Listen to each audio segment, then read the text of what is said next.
So buyers, when you submit an offer, the goal is not just to set a number over to the seller. The goal is to give the seller a reason to say yes.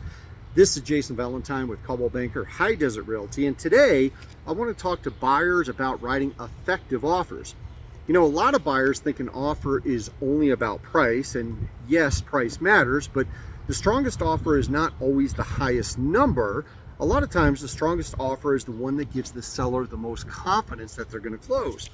So when you submit an offer on a home, you're asking the seller to make a big decision.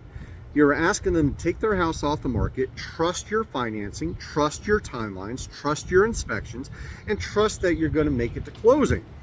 And that is why your offer needs to say more than, hey, here's what I want to pay. Your offer needs to say, I'm serious, I'm prepared, I understand the process, and I'm giving you a transaction that has a strong chance of closing. That is the difference between a casual offer and an effective offer. And the first part of an effective offer is having a strong pre-approval. Not all pre-approvals are equal. If a seller receives an offer from a buyer using a lender that communicates well, knows the local market, and has already done some of the work to verify the buyer's qualifications, that gives the seller some confidence. But if the approval looks weak or rushed or unfamiliar, that can make the seller nervous. The second part you should be aware of is clean terms. The more complicated an offer is, the harder it can be for a seller to say yes. That does not mean that you have to give up your protections. It just means that you have to structure an offer in a way that's clear, reasonable, and easy to understand. The seller should not have to guess at what you're asking for. The third guideline here is timelines, inspection timelines, appraisal timelines, loan timelines, and closing dates all matter. And if deadlines are unrealistic, the seller may wonder if the transaction is going to be difficult. If the deadlines are too loose, the seller may worry that the home might be tied up for a really long time with no result. A good offer balances protection for the buyer with confidence for the seller. The fourth part is earnest money. Earnest money shows commitment. It tells the seller that you're serious about moving forward, and it does not mean that you have to be reckless, but it does mean the amount should match a strength of the offer and the seriousness of the buyer. Fifth part is understanding what matters to the seller. Sometimes sellers care mostly about price, and sometimes they care about timing, and sometimes they need specific closing dates. Sometimes they want fewer complications, or maybe they're just worried about repairs, and sometimes they're worried about the buyer's loan completing. A good buyer strategy is to ask, what problems can we solve now for this seller? Because if your offer solves a problem, it becomes more attractive.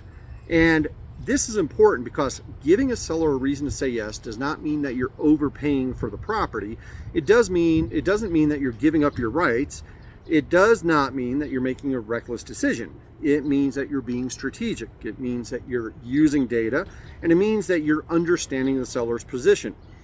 A lowball offer with weak terms is easy for sellers to reject, but a well-structured offer supported by data with a strong lender can really make it much harder to ignore. And this is why your agent matters. A good agent just doesn't ask you, what price do you want to offer? A good agent helps you think through the entire strategy. What's the home worth? How long has it been on the market? What are the other offers, if any, that have come in? What types of financing are we using?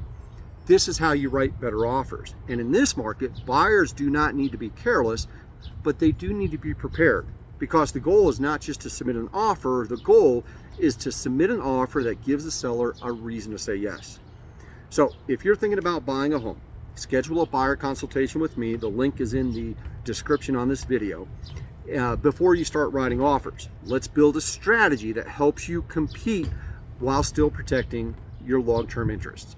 This is Jason Valentine with Coldwell Banker High Desert Realty. You can book an appointment with me by using the link in the description on this page, or you can give me a call, 575-496-1068, or at the office, 505-863-4363. Write offers with the intent to get the seller to say yes. That's going to be a heck of a lot more influential than just trying to beat them up. Talk to you later. Bye-bye.